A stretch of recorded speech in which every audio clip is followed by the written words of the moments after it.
Assalamualaikum dan selamat sejahtera. Bertemu kita sekali lagi dalam sesi PDPR pada kali ini.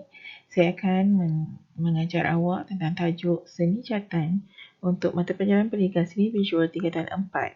Jom sama-sama kita saksikan slide yang telah saya sediakan. Okey, standard kandungan 3.1 pemahaman terhadap konsep seni catatan di mana pelajar boleh menjelaskan seni catatan barat mengikut abad pilihan dari aspek aliran dan gaya serta pelukis dan juga karya. Kita mulakan dengan bahagian persepsi seni. Seni catatan bermula dari abad ke-14 hingga abad ke-19 dan berkembang dari Eropah hingga ke Amerika dengan pelbagai gaya dan juga aliran. Setiap aliran mempunyai ciri-ciri unik yang membezakan antara satu gaya dengan gaya yang lain. Antara aliran-aliran yang ada ialah aliran Renaissance, aliran Barok, aliran Rokoko, aliran Neoclassicism, aliran Romanticism, aliran Naturalism, aliran Realism dan juga aliran Impressionism. Jadi untuk slide kali ini, saya hanya menerangkan tentang tajuk aliran Renaissance sahaja. Untuk aliran-aliran yang lain, saya akan terangkan pada slide yang akan datang. Okey, kita mulakan dengan aliran Renaissance. Aliran Renaissance bermula pada tahun 1350 hingga 1600, di mana perkataan Renaissance itu sebenarnya berasal daripada perkataan Itali yang bermaksud kelahiran semula atau kebangkitan semula. Aliran Renaissance terbahagi kepada 3, iaitu aliran awal Renaissance, aliran pertengahan Renaissance dan juga aliran akhir Renaissance. Aliran Renaissance mempunyai ciri-ciri yang tertentu iaitu komposisi yang dinamik, warna yang kontras dan meriah, cahaya, perspektif linear dan juga unsur-unsur yang lain seperti satah dan latar belakang serta garisan yang menegak. Okey, mari kita sama-sama saksikan gambar yang telah saya sediakan, contoh-contoh yang telah saya sediakan. Untuk komposisi yang dinamik, ia juga dikenali sebagai the golden mean. Ianya dianggap sebagai penambah kepada komposisi yang harmonis pada bangunan dan struktur yang lain.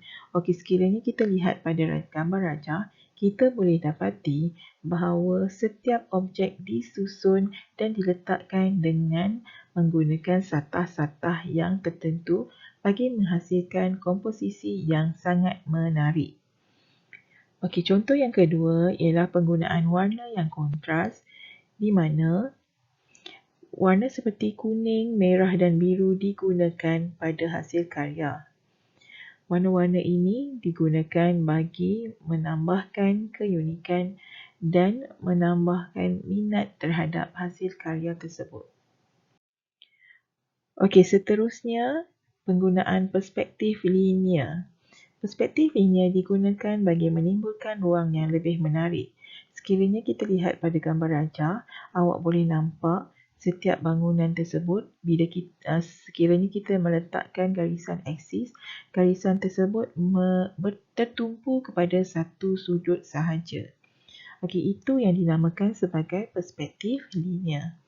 Kemudian ciri-ciri aliran Renaissance yang lain ialah penggunaan cahaya. Cahaya digunakan bagi menimbulkan ruang serta bentuk agar setiap karya dapat kelihatan 3 dimensi. Contoh pada karya tersebut kita boleh nampak dengan lebih jelas pada bangunan di bahagian belakang sekali di tengah-tengah, di mana setiap sudut, setiap ruang satah dibezakan dengan warna yang berbeza. Contohnya, pada bangunan tersebut, bahagian kiri adalah bahagian yang paling bercahaya dan bahagian tengah cahaya yang kedua dan ketiga ialah bahagian yang di belakang. Okey, aliran Renaissance mempunyai 4 teknik iaitu chiaroscuro, sfumato, cingiante dan juga union. Okey, media yang biasanya digunakan dalam aliran Renaissance terdapat 2 media iaitu cat minyak dan juga cat tempera.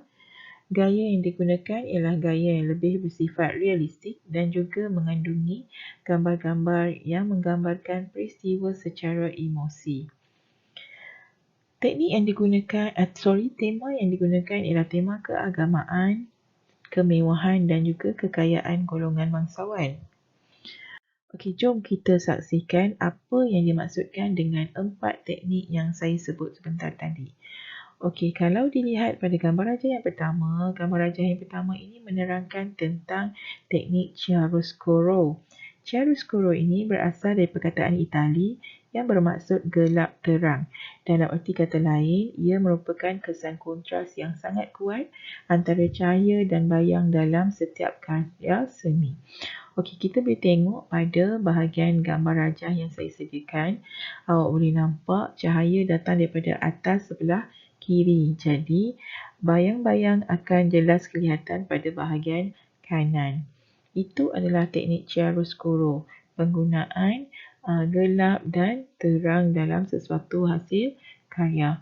Okey, teknik yang kedua ialah teknik sfumato, di mana awak boleh lihat pada gambar Raja Mona Lisa. Sfumato ni ialah merupakan teknik yang digunakan untuk melembutkan peralihan antara warna. Teknik ini meniru kawasan yang difokuskan oleh mata manusia serta bahagian yang tidak difokuskan. Okey, maksudnya kita lembutkan warna-warna yang menjadi titik fokus mata dan juga bahagian selain daripada bahagian yang menjadi titik fokus mata. Okey, kemudian teknik yang ketiga ialah Cianjante. Cianjante ni dicirikan oleh perubahan warna yang diperlukan oleh batasan kegelapan atau cahaya yang asli. Misalnya, sekiranya kita melukis bayang pada objek yang berwarna kuning, artis tersebut atau pelukis tersebut boleh menggunakan warna merah sekiranya cat kuning tidak dapat dibuat cukup gelap. Okey, kita boleh lihat pada gambar raja tersebut di mana pelbagai warna digunakan untuk menunjukkan kesan bayang. Kemudian teknik yang keempat ialah teknik union. Teknik union mengelakkan hujung yang lembut bagi memberikan kesan hujung yang tajam tanpa berlebihan seperti yang dilakukan dalam teknik chiaroscuro. Okey, kalau dalam teknik chiaroscuro ni, dia menggunakan penggunaan cahaya supaya objek tu nampak lebih jelas, tajam dan keras. Okey, kontras, Dalam teknik union, dia lebih bersifat melembutkan warna. Melembutkan kesan hujung supaya tidak nampak terlalu sharp, terlalu tajam.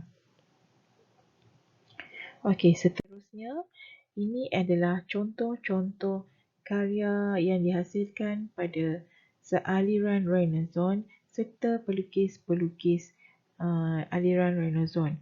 Contoh yang pertama ialah karya Leonardo da Vinci yang bertajuk Mona Lisa. Okey, yang kedua ialah karya Michelangelo dan yang bertajuk The Tomb of Saint Anthony.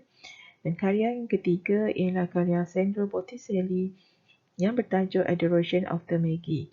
Okey, sekiranya kita lihat di aliran Renaissance ini menghasilkan karya-karya yang bertemakan kepada keagamaan dan kekayaan golongan bangsawan.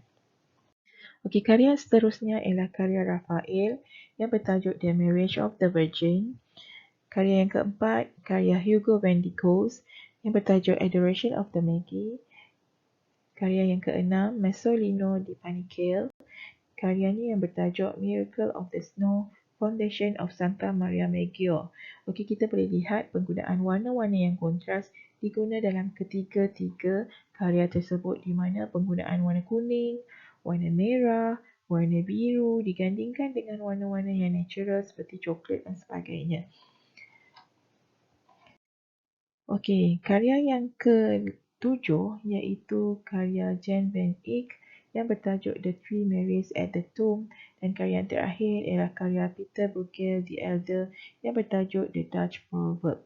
Okey, so setelah saya tampilkan semua karya-karya ini, awak boleh lihat semua kebanyakan karya-karya yang dihasilkan pada aliran Renaissance menggunakan tema keagamaan.